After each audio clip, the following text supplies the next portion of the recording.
يحب ربنا ويرضى ينبغي له. ثم أصلي وأسلم على البشير النذير نبينا محمد صلوات ربي وسلامه عليه. عباد الرحمن، أوصي نفسي وإياكم بتقوى الله عز وجل، وراقبوه مراقبة من يعلم أن الله يسمعه ويراه، وتزودوا من دنياكم لآخرتكم، واعلموا أن خير زاد التقوى. قنا ببيتي وعملا ميلان قنا قسير السيقتي الله سبحانه وتعالى نقو بي نبي وفي محمد صلى الله عليه وسلم. لو سيقنا نقبع علمي في مقام الأول أقلا ونقلا واسترادا للأحاديث. تلي كتيت منزلة الرؤية الدالة اليوكولوتا وجتينزو كيتي تشيروتو تقام بتيكو جريسة الرؤية من الله تشيروتو يتبري الله سبحانه وتعالى، والرؤية من الشيطان وهي وسوسته نتشيروتو تبري الشيطان وكوكوزا بوزوم ونادم نوكم السامي انتقل ينجول. نعم انشبايتا الرؤيا المكروهة اشروت تجيرا مبلا يوكوبانش ومانا دام واتشتامو وبجلزي كشروتو الله سبحانه وتعالى يقامت ومن آياته منامكم بالليل والنهار. بلا قانت الله سبحانه وتعالى جاري كوكوبانش أباكو بياتو لغاك نغاتو بسك. تقام الشيخ تيمين يلقى من القرآن الكريم مليم وكفوك ومتدرجين جوله وكفوك ومتمانغو موانا دام أسقد تأمبولا هذا موت كما قلتي كفاك ومنتوا تأمبولا بل وبلا في حياة القلبية ملمبو متما هو ميت يمتي يمفو فيسمى بسبجيزي وقال من القرآن الكريم الله قال بمحمد صلى الله عليه وسلم إنك لا تسمع الموتى، إنك لا تسمع الموتى. قال محمد توينز كبانغو وليز بفو قالت آية يأتي يقرأ كوافوا بزيك الدواء وبلا آية تنص الآية آية ليتجيزا كبسجبوا مكة بكفار قريش هم بأجسادهم أحياء بل برجاو بلامو بل بقلوبهم أموات لا تم تماجا وباتي بفو نقوم أنغوكو كوفا ngomwana adamu atambula naye ng'ate omutima gwe muki mufu.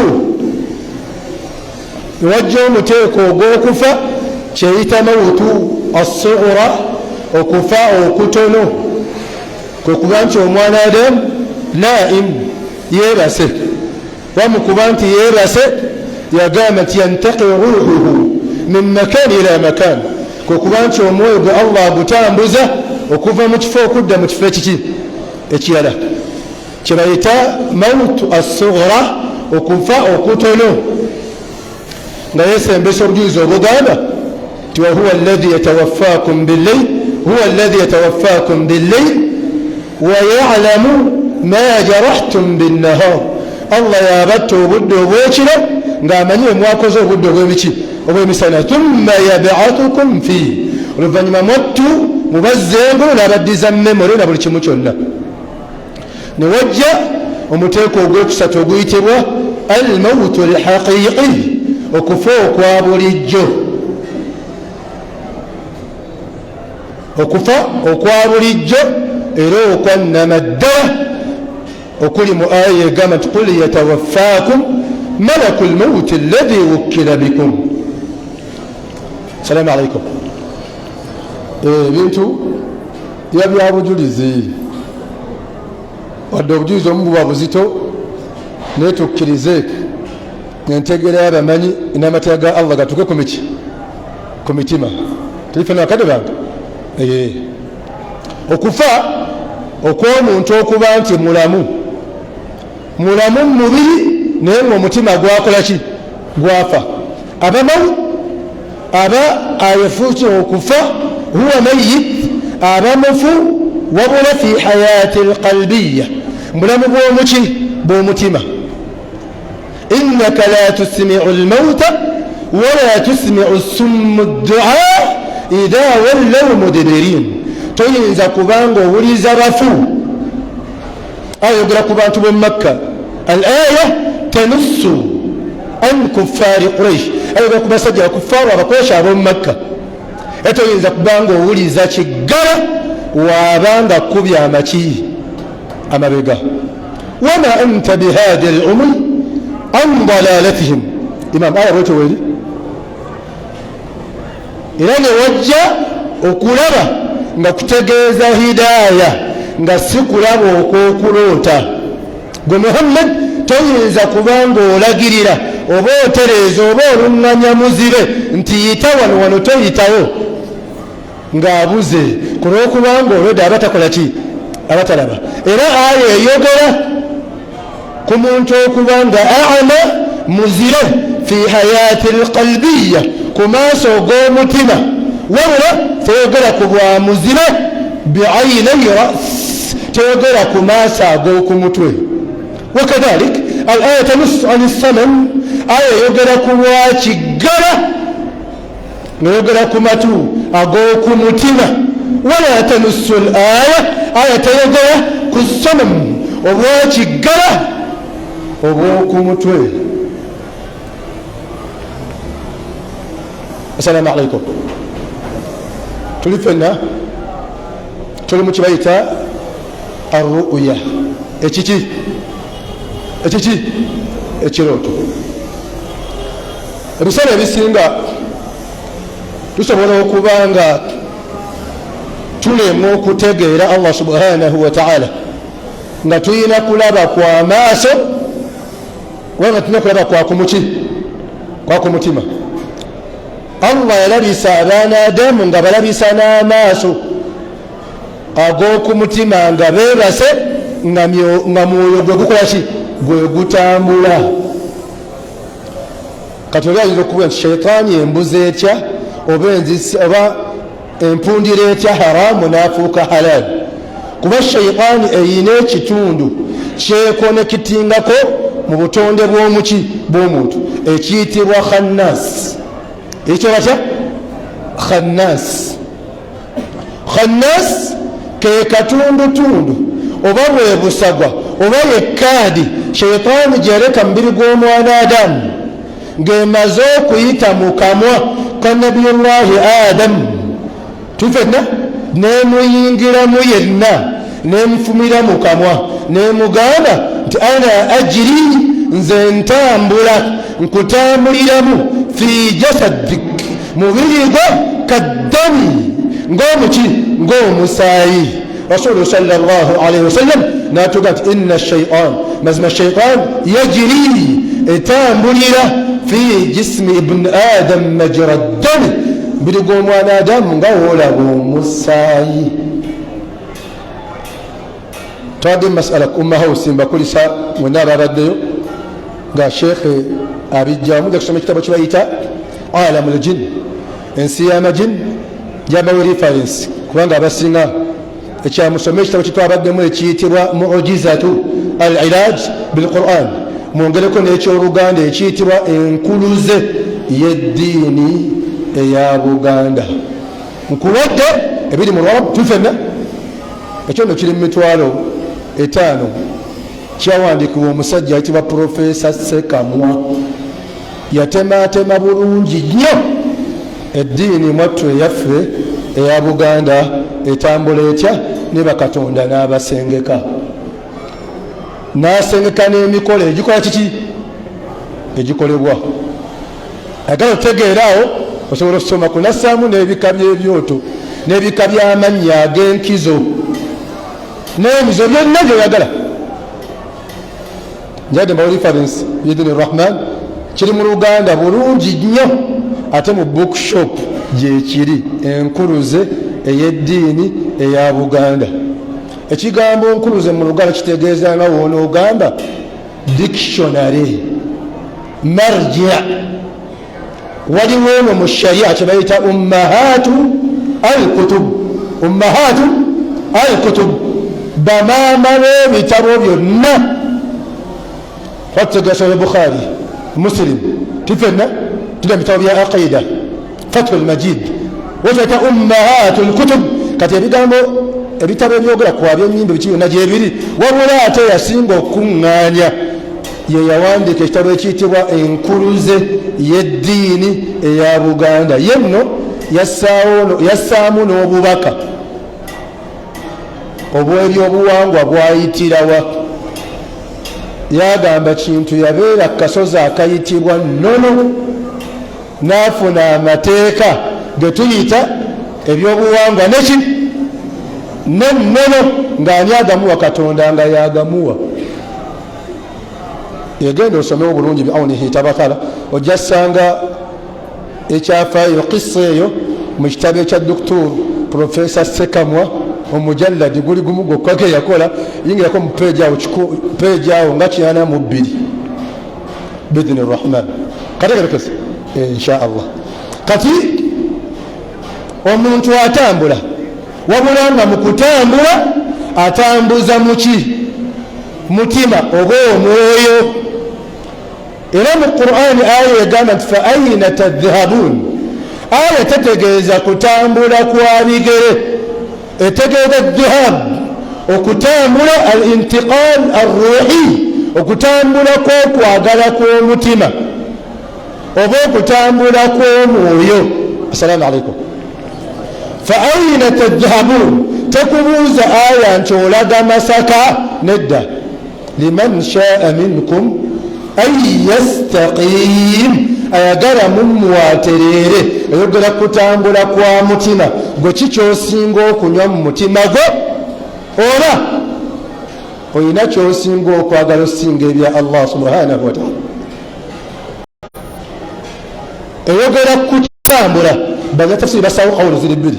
Fayina tadhhabun mulagawa ngategeeza okutambula okw'okufa. Omuddu waba afudde mulowooza abalazeewa, Allah mujjamu bujja mwoyo tifenna naaba ng'omwoyo agututte. Tugamba nti omwana Adamu agenze, wabula mugenda aba agenze ruhan muki mwoyo, omubiri ne gukolaki ne gusigala. Newajja amakulu ag'okuli fa ayina tadhhabun, mnasepa mnayenda wapi, mulagawa. Nakitegeeza shay'un, omuntu okubanga yamiiru ila shay, ayina ekintu kyasinga okwagala kyamatira wabula nga kituula mu mutima gwe. Yamiiru ilayhi alqalb, omutima gukyagala, aba agenze wabula ng'agenze muki na mutima. Twatudde mu darusu wano ekizampa eri hayi, oli ayinza okubuuza Muhammad, manyi wano okubuuza Abdul Fattah, olina abanga ewe muli temuliwo, kyakitegeeza kubeerawo kwaki mwabaki. Oli naffe owa takisi, oli naffe qalban mumuki oba qalbiya, oli naffe naam mu mutima. Mbanjagala mbikekete mubitegeere, mugende kuba amasimu n'okuleeta emisumaali egy'enjawulo, ensonga tuginazaako bunaza. Oli naffe. Rasulu sallallahu alayhi wa sallam yogera hadithi ku basahaba abaali bayogera mu jihad, yawaleeta ekyokulabirako, yabagamba nti inna lakum, muyina mummwe tifenna qawmun abaki abanadamu sharakukum fil ajri, babaddena mwafunye empeera yeetya yemu naki nabo, wabula ma qata'u wadiyan, tebasussa lusanyi ki lwonna, wama hamalu sayfan, era tebasitudde kitala kyonna, bal sharakukum fil ajri, wabula mwafunye empeera nabo yemu. Saasobodde kujja mukadde wange mukuziika, waddewo ebinkutte nenabaddewo nabadde naawe mu nnaku twabadde ffenna mu mbeera yonna nnaku eri ebukeereyi nekana akasente kenkuwa kakuyambeko mu kwabya olumbe wadde nze luyinza obutanjabikirako nyinza obutabeerawo kaakano tobadde ffenna yensonga lwaki mu bantu abaliko laana ye muntu ayamba munna bid'a wadde tabadde mu bid'a naba akasente kassaayo kiraga nti abaddewo. Mba njagala tubyogere bulungi. Shaitani etapinga etya mu kirooto ky'omwana Adamu oba nemutapinga nga mulamu.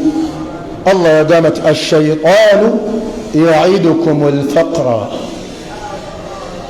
Yenyini aya imamu gyabasomedde wano. Shaitan eraganyisa abantu obuki obwavu. Tejja negamba direct nti owange ku mutwalo ono jjako ekido ogenda kwavuwala, wabula etapinga kuki ku mutima gwo.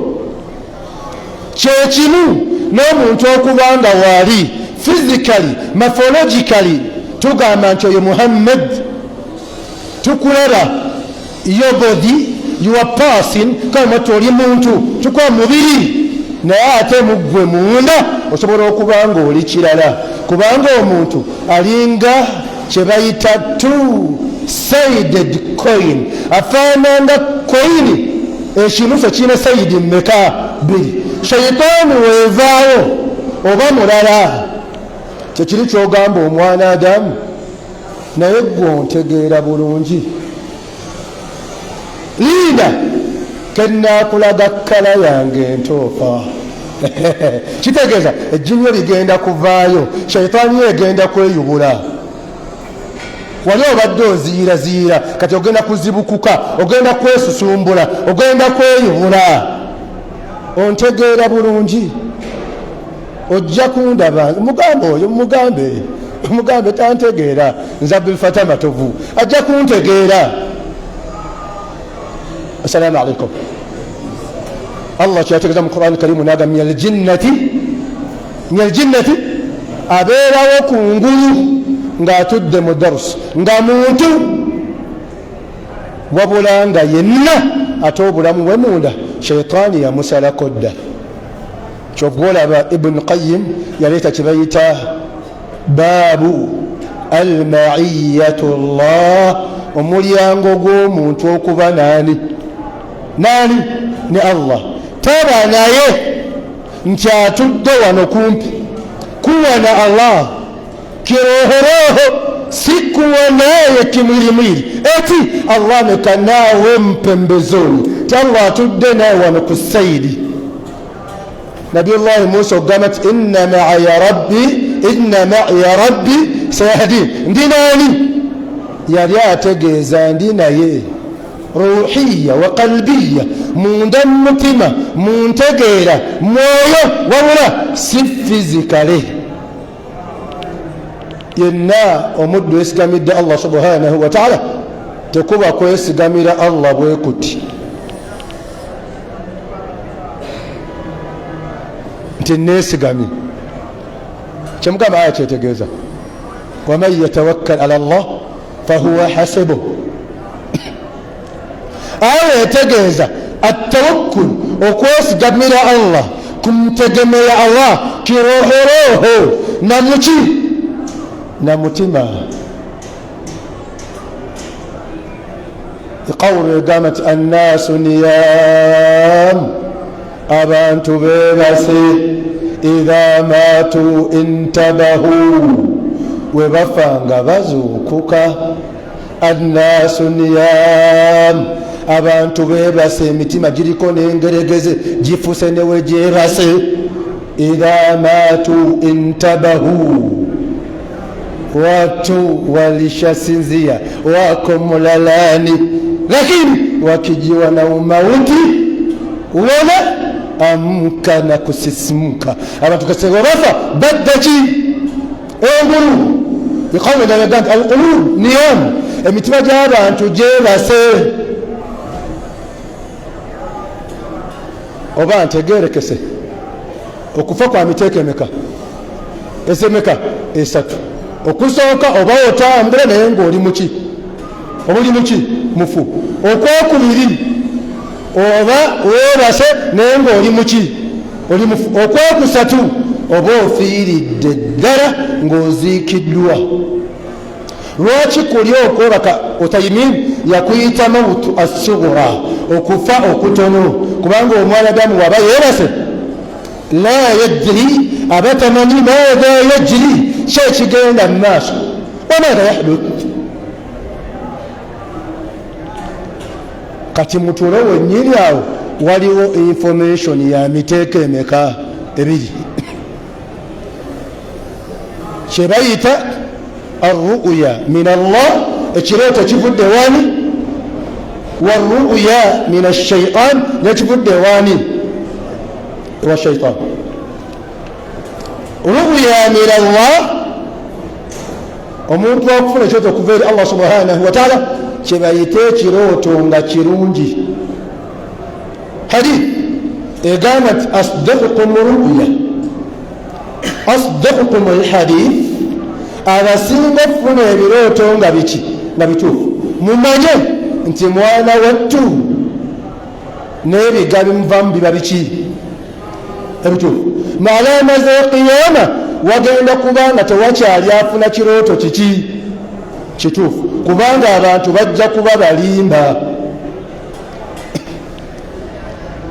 Netugamba waliwo omuntu byaloota nga byo shayitaani tebikola mukando lindo oli wadde katemba katekerekese. Tugamba omuntu okwota Nabi Muhammadin sallallahu alaihi wasallam abamulabye ye kennyini, man ra'ani fi lmanam faqad ra'ani, yenna ndaba mu kirooto aba akoze eki, aba ndabidde ddala. فإن الشيطان كما الشيطان لا يتمثل به، شيطان تنفع من لزاز محمد صلى الله عليه وسلم ندامت وموت وكباندا يرى الجنة وقامت نلابيتي الجنة نلابيتي إن رسولنا عندي مجنة، رسولنا عندي مجنة بندا تشبه متبايت مبشرات كما ويا جسن الله كوبا غريزاكو كبيرونجي oyinagga amasaba Allah ejjanaji kole ki ajimpe ne wajja ekyoli okugamba nti yaroose Allah subhanahu wa ta'ala. Sheikh Abdul Fattah kyabadde ngambako ekyo kijja mu mbeera y'okuba nti omwana Adamu yaqiini ye kwesigamirani Allah subhanahu wa ta'ala. Qawli ya Uthaymin njabini ya Imam Ahmad yabadde ngamba wabula ku nsonga y'omuntu okugamba okulaba Allah subhanahu wa ta'ala nga yeebase obanga ali mu kiki mu kirooto, manyi balaga nti kwekuba nti omwana Adamu aba yalaba Allah subhanahu wa ta'ala, ekitegeeza yaqin wa taa wal ikhlas, okugondera Allah tufenna n'okwetukuza gyakola ki, kwetukuza gyakola ki gyali. Kati waliwo kano kankajjeewo tukafune bulungi banna aqida. Waliwo kye bayita okuddukira eryani eri Allah. Ate baba badduka emisinde batera obbasizaawo we bakola ki we bakoma, era bulawo n'ababawujja bubbendera si bwe kiri.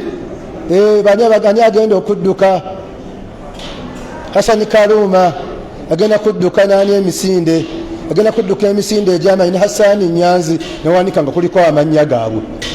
Eri nga waliwo kalayini ke bakoze eki ke basaze nti oli kasita atuuka wano aba akoze eki atuuse. Okwo kudduka okw'amagulu n'emiki okwetaagisa gaasi. Waliwo ate okudduka kw'abakkiriza. Allah kwe yagamba mu Quran fafirru ila Allah, muddukire eryani ize Allah ndi wali, muddukire gyenkola ki gyendi. Kitegeeza kuddukanga kwa mutima nga gwoddukira gyodduka gyali odda gyali omulaba namuki inni lakum minhu nadhirun mubin, kimbilieni kwangu mimi nitawapokea, mola wangu tawakombatia, mujejendi mutukejeni mwenaddaniriza wabula jodduka ogenda olabayo iyo banedda. Salamu alaikum. Tuli makida ddala ow'ekimmemmette, jodduka ogenda olabayo iye wamwana muki olabayo nedda n'amaaso gano sirabayo oba n'omuki.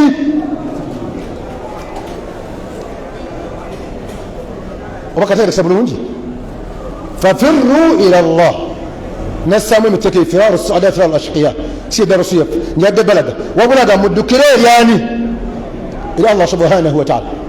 inni lakum minhu nadhirun mubin, nze ndi mutiisa ow'oluki okudduka kulaga nti kudduka kwanzikiriza n'aqiida. allah yagamba nti wala tajal maa allahi ilahan akhar, temugattako allah n'ekintu kyonna. inni lakum minhu nadhirun mubin, firar kuba kudduka, firaru assuada kudduka kw'abalongoofu, ila rabbihim nga badduka bagenda eri omulezi waabwani allah. Assalamu alaikum. oba wazze bulungi awo wajja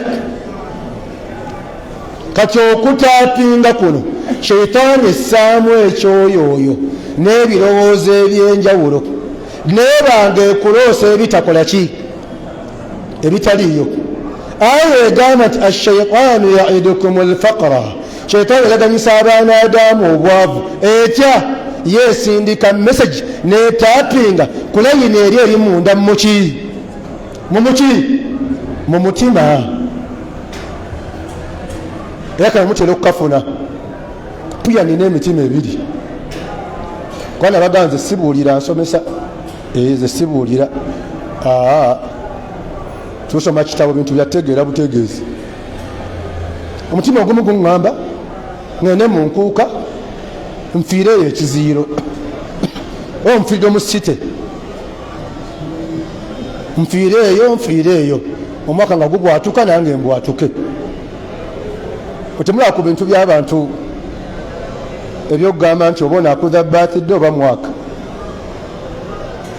mwerabira ekintu kimu, buli muntu alina ekisanja kye ate buli muntu ojja kwesanga abamu balina emyaka gyabwe, era ng'ogamba mu gwokuna mba mpeza emyaka 25 kitegeeza gwe neogugwako guba teguggasa. wabula abakufa batusiyagirawo obwongo. kyekimu ne birthday, omuntu aba n'ennaku ziba 2 zokka. kasita ozaalibwa bwoti tuba tulinda lwonoofa, teri lunaku lulala. wabula mu kuzaalibwa eno muleeba bawandiika essaawa z'ozaalibwa n'eddakiika n'obuteketeke, oba mbadde mukimanyi, n'omwezi n'omwaka. era birthday kyo nga kyo mu ntegeera entuufu tekiriyo. ekyandibadde kisembeera ng'ekiriyo kyandibadde birthday. buli lunaku lubeerako birala. wasalamun alayya yauma wulidtu wa yauma amuutu, lwozaalibwa luba lulazo nosanga nga kubanga buli katikitiki wabeerawo amawulire. teri munnamawulire oba teri nsi eyinza kukwata amawulire gonna mu nsi, ekyo nakyo mukimanye. buli ddakiika oba katikitiki oba ssaawa wabeerawo amawulire, ate nga mapenya eri abanadamu w'abantu bakwatako ge bakola ki ge basobola, teri ayinza gakwata gonna. ekyo mbadde mukimanyi. nga amawulire ag'omusanvu kisobokera ddala okubanga buli ssaawa waliwo amawulire ate nga tegafaanana gasoose, ag'okumukaaga, ag'omusanvu, ag'okumunana, ag'okumwenda, ag'okukumi, ag'okumi-n'emu, ag'emu. allah buli dakiika abaako kyassaawo, kulla yawmin huwa fi sha'ni. bw'oba wazaalibwa nga 2 ogwokubiri tufenna omwaka 1994 emeka nezikomawo nga mmeka nga 2 ogwokumeka, osobola okuba nga waakiri buli lwali kiro nkati misana oba nga wali wafuluma naye ng'olina wakubikka. Kyova olaba oli asobola okufiira mu mwaka ng'asanyuka nti gutuuse, omulala n'afa nga guggwako. Olwaki? kubanga kulla yawmin huwa fi sha'ni. Olunaku omwadamu lwazaalibwa terudda. Kati nogamba edda emyaka 64 egy'obuto baatidde entuufu ng'oyagikola kale mu butuufu bwayo. Bwe bagamba nti 64 egy'obuto oba 4 egy'obuki, fuba nnyo ofuke bw'otudde opamaawo wennyini oyogeze ng'omwana omuto. Dadi, papa, chulo, gambe kokoka. Kubanga Allah yagamba nti wa tilka al-ayyam nudawiluha baina an-nas. Buli lukya biba birala. Allah jazitambuza ku bantu. Ennaku kuliko obuzaabuza ng'afuka anaaba ofuke ku kituuti. Omwana akoze popo awo, mwana kiwa myaka 64, mwana kiwa myaka 4. waman nu'ammiruhu nunaqqisuhu fil khalq. Niwabeerawo n'omuntu okuba nga atambula wabula nga mutima gwe gugenda gukaddiwa, nga gukaddiwa mu bukkiriza, nga gutambula ne gukaddiwa ne gujja n'enkanyanya. Rasulu sallallahu alaihi wasallam kyeyagamba nti inna al-iman mazmu bukkiriza la yakhluq, bukaddiwa mutima gw'omwana Adamu kama yakhluqu at-thawb, ng'olugoye olukola ki olukaddiwa. Jaddidu imanakum, muzze obujja obukkiriza bwammwe bikalimati la ilaha illa Allah. Kisoboka omuntu okubanga omutima gwe mukadde naye ate nga bode envubuka nga yakaddiwa bya mutimatima. Nga bwe kiri kyokka omuntu okubanga omutima gwafa naye ate ng'omubiri mulamu. Naamu, omutima gukaddiwa mu bukkiriza. Iye munnange nali nsaala nagenda okuba nga sirina kyenfuna nansadde neŋŋamba basaale Mukama anampa empeera ku ezo ze nasaala. Esugida zonna z'olina nange naziina. Kazanya sugida nga nina n'esugida ey'okuviivi, nga nina n'ey'oku kakongovule, nga n'esugida ey'oku ntumbwe wano nga shinigad, nga n'esugida ey'omukyenyi, naye ne mbiwummula. Si mmwe abatusoose mu kusaala, twasaala dda mwabwakuwummula swala tuba tukooye mu bukooyi. Tugisaale tugiwummula kulwokubanga ng'omubiri gwe gukola ki. Ate kisoboka omuntu okubanga omubiri mukadde naye ng'omutima muto mu kutegeera Allahu subhanahu wa ta'ala. Assalamu alaikum. Oba bijja mu bwongo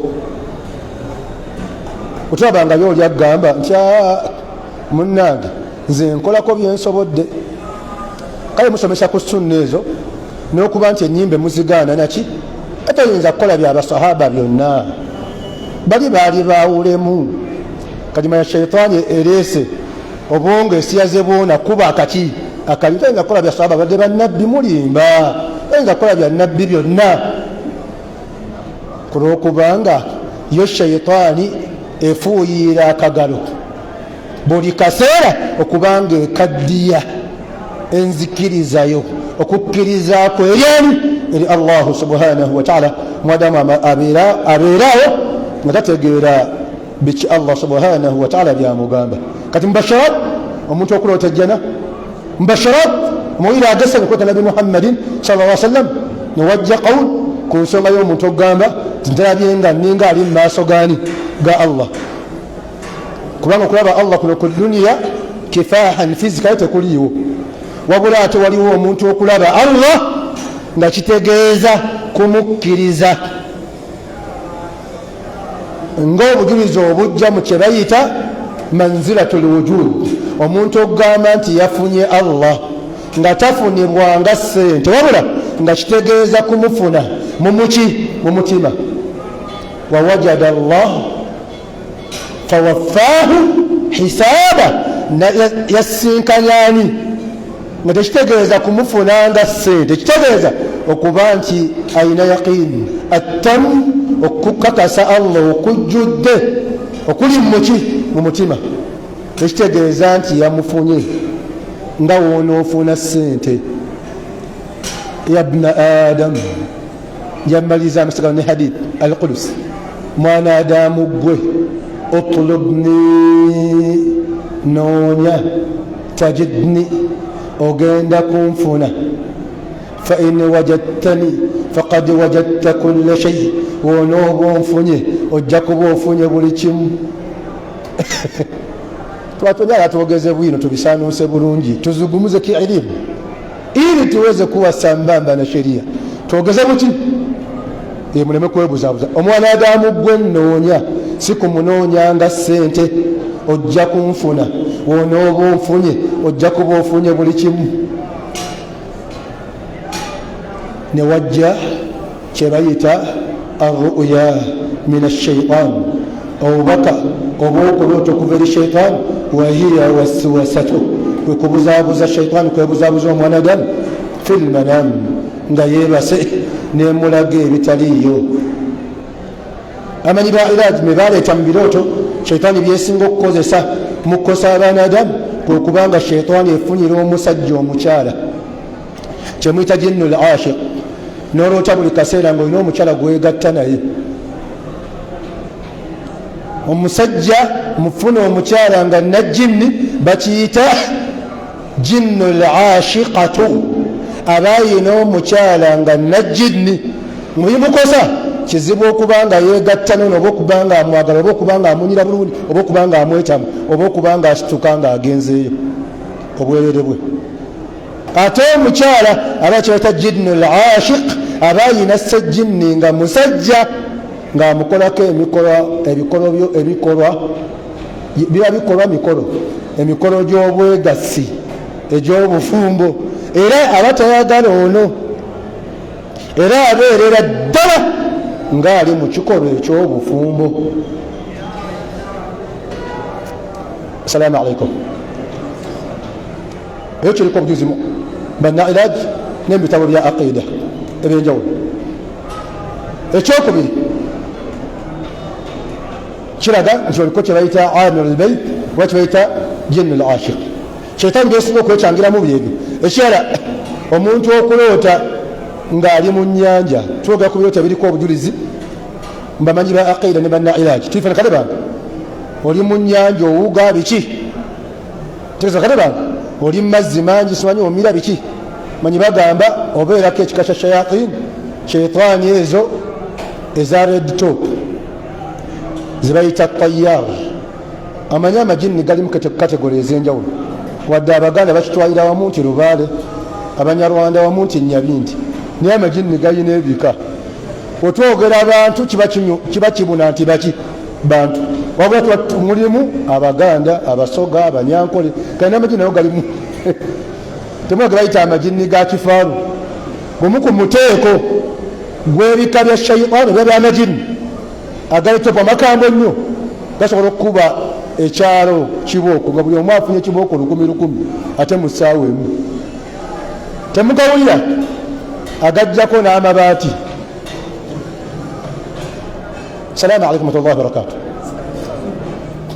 shaitaani mu kutaapinga omwanadamu omussaamu entegeero ey'enjawulo zagezaako n'okikola ku bannabbi ba Allah subhanahu wa ta'ala. Allah kyagambye wama arsalna min rasulin min qablik illa idha tamanna alqa ash-shaytan fi umniyati fansakhu Allahu ma yulqi ash-shaytan. okuba nti Allah yassa obubaka kwani, yasanga obubaka kubaki ku bannabbi. shaitaani neebaako byekola ki, byenyigamu mu mitima gy'abaki gy'abannabbi. Allah n'akola ki, n'asangulangamu buki. era kino si kituufu. bannabbi Allah mbiyabaamu khusiyat al-anbiya, bannabbi tebeerabira bubaka, tebeerabira bubaka, wabula nabbi asobola okwerabizibwa ku kwagala kwani kwa Allah nakyo njagadde insha Allah maze nakyo mu ru'ya bannabbi tebaloota ndoota ya shaitaani batapinga waloose ng'otudde ku mbizzi waggulu ekuvuga kati olwagiza omukinjage waayo n'agiraba neyeekanga n'ova kate n'ogwa mu siweji sibe tuloota kati mugwa mu siweji ate wansi mu siweji waddeyo omusajja nga awanise effumu wadde ogenda ligwako eŋŋaŋa nekubojja simanyi nekweripa erya so rasulu sa sallama ye mukulootako yalootanga wahyu mbuki bubaka kati bannabbi tebeerabira bubaka nedda wabula basobola okuba nga Allah basangulamu kyakoze eki kyayagadde olw'obujulizi Allah kyagamba sanuqri'uka fala tansa illa ma sha Allah hadithi ya laylatul qadr rasul yagamba nti shaitaani yanneerabizza yagamba ne labiziddwa okwerabira ebintu bya bulijjo tabe bannabbi butonde tifenna bannabbi beerabira mu mbeera ya bulijjo watugamba okwerabira obuki obubaka sanuqri'uka fala tansa illa ma sha Allah noja sabuni fi tafsirihi safwa yagamba nti bannabbi tebakola ki tebeerabira wabula beerabizibwa Allah kyabakoze eki yensonga lwaki mu mazambi amanene mulimu bid'a mukulowooza nti nabbi yeerabira edduwa ya40 mwene mugissaawo ate nga Allah yabawa okubanga tebeerabira bubaka Allah n'abawa oda ti ya ayuha rasul balligh ma unzila ilayk fa in lam taf'al fama ballaghta risalata era teriyo nabbi yajja mu maaso g'abantu n'abagamba tinerabidde swala Allah oba yampadde 5 oba zabadde 10 tekiriyo kati bannabbi b'okuloota kwabwe balootanga bubaka bwennyini rasulu sallallahu alaihi wasallam yagati awwalu ma yabda'u bihi ekyantandika nange mubaka min alwahyi ru'yatun sadiqa kyalinga kirooto nga kyamaki kyamazima fakuntu la ara ru'ya nalinga siraba kirooto kyonna illa mithlu falaqi subhi okujjako nga kyenaloose ku makya kibeerawo kati mu shaitan beroosa abanadamu yembeera efaana ku buti bwa Allah subhanahu wa ta'ala aman kyebayita arru'ya min ash-shaytan oba kyebayita ru'ya al-makruha ekirooto ekitamwa wahiya min ash-shaytan haythu yadribu ash-shaytan al-insan amthal kitana kubanga kuno mwadamu bifanana fi manamihi nga yebate yaz'ijuhu biha nebange mutawanya lakin dawa'uha eddagala ly'ekirooto ekyo ay yasta'id billah okuba nti omuntu agamba a'udhu billahi min ash-shaytani ar-rajim dyeddagala a'udhu billahi min ash-shaytani ar-rajim omuteeko ogwokusatu nga tumaliriza yagamba huwa alladhi laysa lahu hadafun mu'ayyan kyekirooto mwadamu kyafe nga tekirina kigendererwa kyeyawulidde fahadha ahyanan yakunu min hadithi nafs ekijjanga kivudde mu muntu byalowooza mu bwongo bwe ne mutima gwe hatta hina yakunu al-insan mutaalliqan qalbihi tekituuka nga omutima gwe gukifaako nnyo bishay min al-ashya mu bintu byagala mu mutima gwe yufakkir fihi byalowoozaako wayanshagiru bihi nabanga bimutawanya mu mutima gwe thumma yarahu fi lmanam Allah nayimuleetera mu projekita nampira projekita mukiki mu kiro nabanga abirabanga abiyina obanga abikola nga we twagamba ti omwanadamu akopinga napestinga tifenna nafowadinga nariwindinga naprintinga assalamu alaikum twateri agenda kubuza likodi yonna maaso ga Allah subhanahu wa ta'ala era teri agenda kwekweka aynama takunu yudrikkum al-maut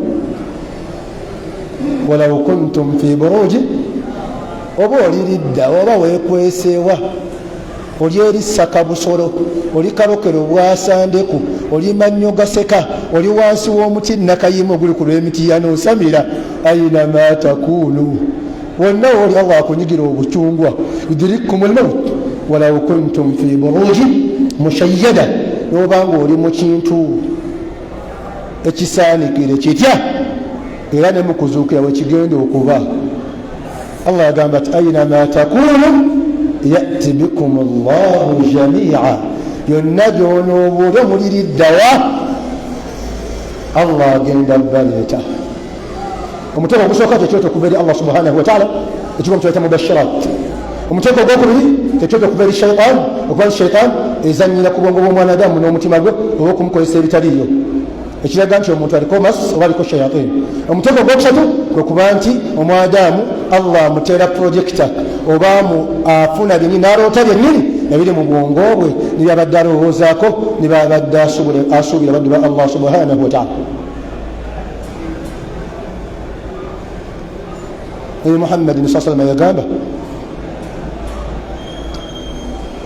la tuhaddith nas لا تحدث الناس توجزا لا تحدث الناس توجزا نمزا بنادم بالتلاعب الشيطان بك شيطان يوغزن يوغزن يساموكيكي موكيكي موكيروت في منامك غويبسه فهذا ليس له معنى. شيطان يوغزن تتجيب لما كل قال ياو رأس يقطع ويرقب رأسه kibanga omuntu okubanga omutwe agutemyeko ate ne bagutta ate n'omutwe ne gudda ku kintu ekirala. wahadha yarqubu bijasadihi waraa onaamattu ng'atalaba omutwe gwe mabega. hadha laysa lahu maana teiba na makulu bal shaitan ezanyira ku mwanadamu nekibanga si kirungi kubanga sheekh yakuba mithalo abyagala ebyo anti ambagamba Pontoyi byasomesa abijawaseeka katulira mu buliize genda mu Riyadu Salihin alaba ate omutwe gwo mabega peegi 1366 ng'atalaba omutwe gwo mabega. Shekhe Uthaymeen alina obugambo nga bo bwewuunyisa yalaga shayitaani asobola okuzanyira ku muntu kale mu bukodyo bwonna ekirala naga Nabi Muhammad sallallahu alaihi wasallam tugaana okuba nti omuntu anyumye ekirungi okujjako akinyumiza labiya gwamanyi nti mulongoofu kulwokubanga bireeta kye bayita ayinul hasid omuntu okubanga kuba ekiisa ekyaki ekyensaarwa. waliwo enkola etambula ennyo ennaku zino oli wagula kamotoka kabbeeyi nakazina ku TikTok nasaa kagambo wansi akagamba ng'ataddeko amagulu bwati kamotoka n'agamba atakola etaliera asaa kagulu waggulu bwati kuki ku motoka bakatadde ku dashboard n'agamba atya atakola etaliera baboyo bange. ye n'alowooza nti kyakola kiki kirungi. si buli muntu togenda mulaga nti ate ofunye ssente oba wakikubye bifu. amba abakyala naga akabiina akanene ng'alaga banne nga bw'ayina nyaasi okitegeera ayina banka y'ennajisi ennene nayambala akawale nga kayina akawuzi wakati mu kabiina n'akutama bw'ati n'agamba can you show us your nyaasi oyinza otulaga naawe banka ye y'ennajisi. okeera wiiki emu nti alina kansa simanya akabiina kavunze ebyo si bituufu. tonyumya ate tolaga buli omu. si buli muntu nti agenda kugamba nti masha Allah, si buli muntu agenda kusanyukira. tulina bannyinaffe bakadama muyina obuzibu bakusasudde obusente omuwarabu wo anti akusasudde akasente baboosi wo madamu nneena asasula bulungi ampa ebyezi ebiri ogumu guba guno mulagwa mu maaso yaŋŋamba nti I'm giving you more money so that you can get more energy and you do my work very well.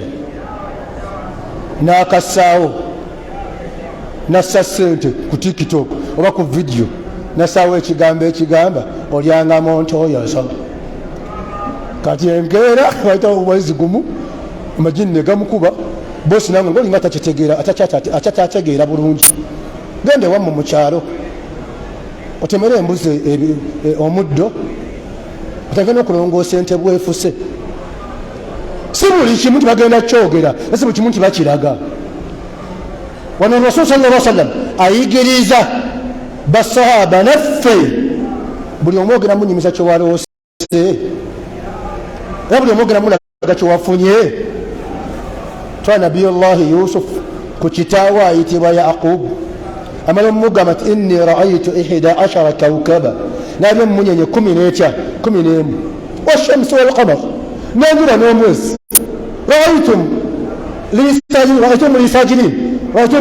sajidin nabyo nga bikoze eki binvunamidde yamugamba atya ya bunay la taqsus ru'yak ala ikhwatuk fayaqidu laka kaida tonyumya kirooto kyeribaki baganda bo kirooto kati ateffe onyumenyumenya ebyomu kisenge musajja wange amalako nnyo yalina omusuwa bannange bwonyumiza mukwano gwe naye nagenda alabe onyumya biki toyina mizi batonyumiza olaga okola ki olaga nga bwolina omubiri omulungi wasalawo wato okitegera olaga akabanja nesaka ka video mbadde nkikuba ekyo njakubye nkikubya emyaka ena naye mbadde ndi kata mbadde nkola mu bikajjo nakuba nti wantwala eŋŋamiya nzitwala okuli omuddo omukalu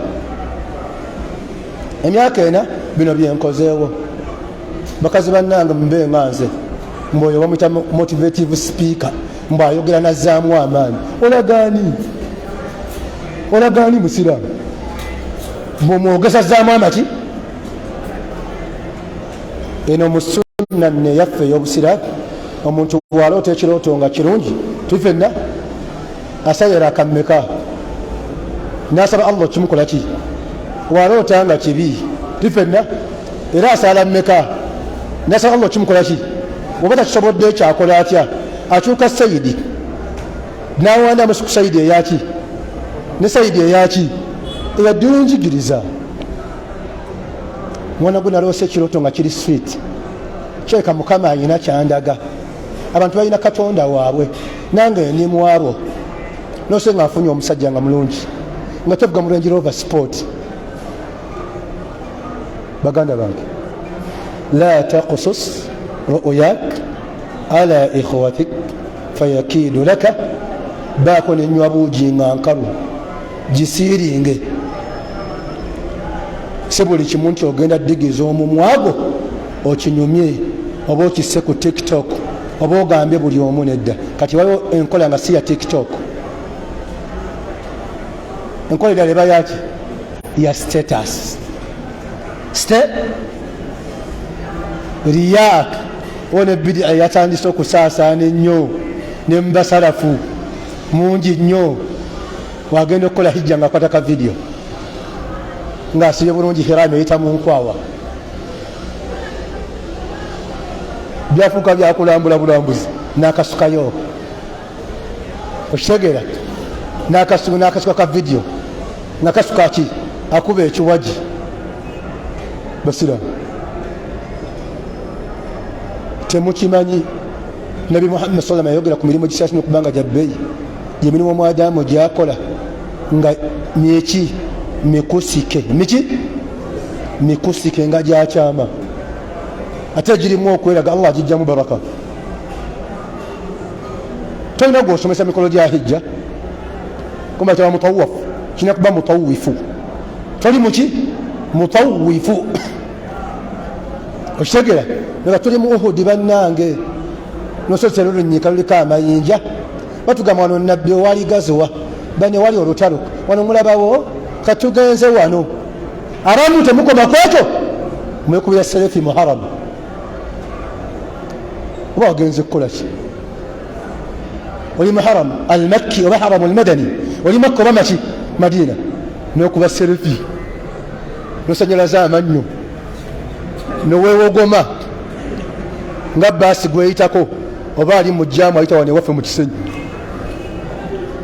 ng'oli Makka oli Madina wazze kukola ki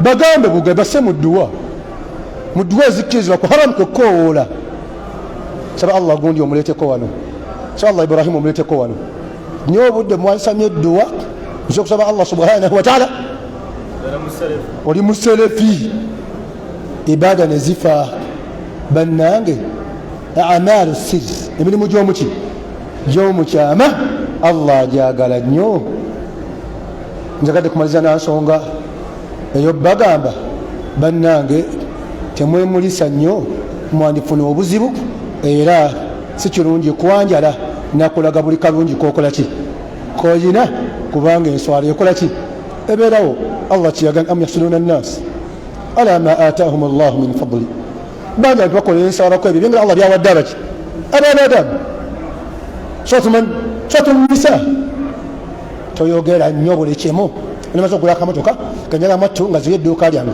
nemagaze edduuka lyange nguleka ploti awo naye muguleka ploti mbadde njala ngendeka Dubai mpomole gwonyumiza taweza na mitwalo 10 mu nsawo obwavu muyonka butaaba engadde zimuli bukiika ng'omwana aloga nnyina ye nalyaga mukayisi anti mmwe mwamala wagendako owanze gye saagenda wazaalibwa watali musezi wakola otya omunyumiza byonna mwabaki mubeeko n'emizi ku byengera Allah byabakoze ki byabawadde kale mujja kundetera aya egamba etya